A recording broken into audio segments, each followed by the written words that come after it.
Friends, आज हम बनाने जा रहे हैं बहुत ही टेस्टी कोल्हापुरी पनीर। सबसे पहले कढ़ाई में मैंने 1 टेबल स्पून ऑयल लिया है और जिसको गर्म होने के बाद हम इसमें डालेंगे 1 टेबल स्पून खड़ा धनिया, आधा छोटा चम्मच काली मिर्च, 1 टेबल स्पून ज़ीरा, 2 हरी इलायची, 5 से 6 लौंग, इलायची बड़ी वाली इलायची और 1 दालचीनी का टुकड़ा। अब हम इसमें डालेंगे 1 टेबल स्पून हमने लिया है सफ़ेद तिल और 1 टेबल स्पून हम डालेंगे इसमें पोस्ता दाना और इसमें हम 4 डालेंगे लाल खड़ी मिर्च। अब इसको हम भूनेंगे एकदम धीमी आंच पे। इसमें हम 1 तेज़पत्ता भी डाल देंगे और इसको भूनेंगे। अब जब ये थोड़ा सा भुन जाए तो अब हम इसमें डालेंगे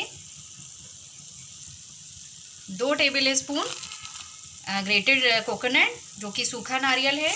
इसको भी हम भूनेंगे अच्छे से। ये बाद में मैंने इसलिए डाला है क्योंकि नारियल बहुत जल्दी भुन जाता है। अब हम इसको बहुत अच्छे से धीमी आंच पे ही भूनेंगे। ये मसाला कोल्हापुरी पनीर बनाने के लिए बहुत ज़रूरी है क्योंकि इसी से हमें उसमें टेस्ट आएगा।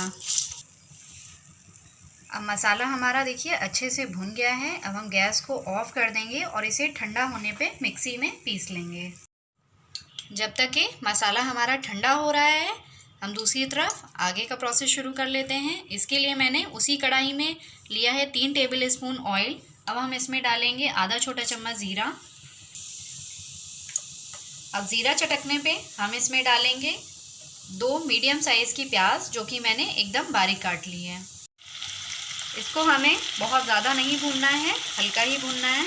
देखिए प्याज हमारी हल्के हल्के भुन गई है, एकदम ये गलने के स्टेज पे आ गई है। बहुत ज़्यादा हमें इसे नहीं भूनना है। अब हम इसमें डालेंगे 2 बड़े चम्मच अदरक और लहसुन का पेस्ट। आप चाहें तो अदरक लहसुन को ग्रेट करके भी डाल सकते हैं। अब इसको भी हम भूनेंगे।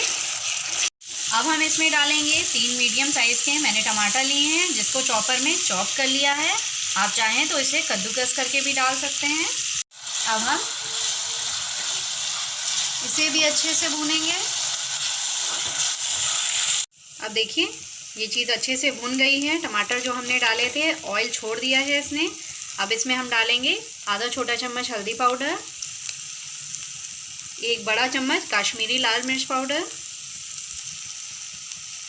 अब हमने जो मसाला पीस के रखा था वो भी इसमें डाल देंगे और सभी चीज़ों को डाल के अच्छे से भूनेंगे। अब थोड़ा सा हम इसमें पानी डाल देंगे और फिर इसको भूनेंगे। करीब आधा कप मैंने इसमें पानी डाला है। अब देखिए मसाला अच्छे से भुन गया है, इसने तेल छोड़ दिया है। अब इसमें हम डालेंगे आधा कप काजू का पेस्ट।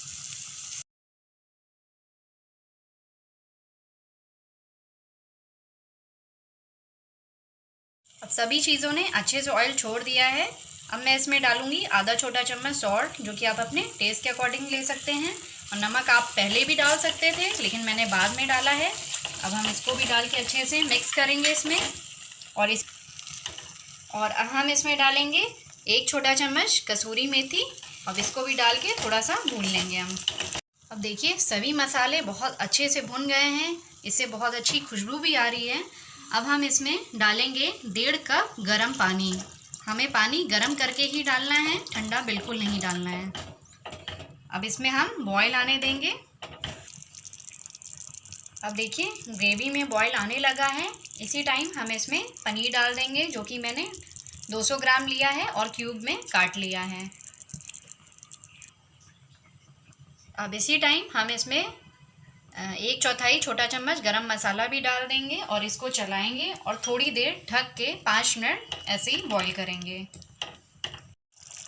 अब देखिए 5 मिनट हो चुका है, सब्ज़ी हमारी एकदम तैयार है। गैस को ऑफ़ करेंगे और इसके लिए एक स्पेशल तड़का तैयार करेंगे।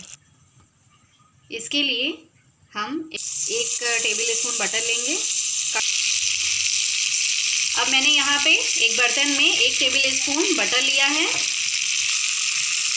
अब इसमें हम डालेंगे 5 से 6 प्याज की मैंने पेटल ली हैं और 3-4 टुकड़े टमाटर जिसको बड़े बड़े इस टाइप से टुकड़ों में काट लिया है, पीसेस कर लिए हैं, ये भी इसके साथ डाल देंगे। और 1 हरी मिर्च के 2 पीस कर लिए हैं, इसको डाल के हम टॉस करेंगे ऐसे।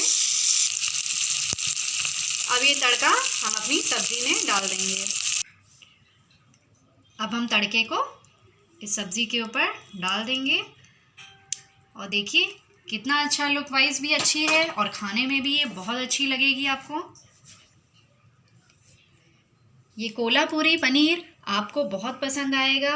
ये थोड़ा सा स्पाइसी होता है, आप फिर भी आपको कम स्पाइसी खाना है तो आप इसमें काली मिर्च कम कर सकते हैं या लाल मिर्च भी कम कर सकते हैं, लेकिन आप इसी तरीके से इसको बनाइए और मसाला भी इसी तरीके से प्रिपेयर कीजिए, तब आपकी सब्ज़ी बहुत ही अच्छी बनेगी। अगर आपका कोई चटपटा खाने का मन होगा तो आप ये सब्ज़ी ज़रूर ट्राई कीजिए। अगर आपको मेरी रेसिपी पसंद आती है तो प्लीज़ चैनल को सब्सक्राइब करना बिल्कुल मत भूलें और आप एक बार जब ये बना के ट्राई करें तो कमेंट ज़रूर करें और आप बताइए कि मेरी रेसिपी कैसी बनी है। और प्लीज़ बेल आइकन ज़रूर प्रेस करें जिससे कि मेरी आने वाली रेसिपीज़ का नोटिफिकेशन आपको मिलता रहे। Thank you.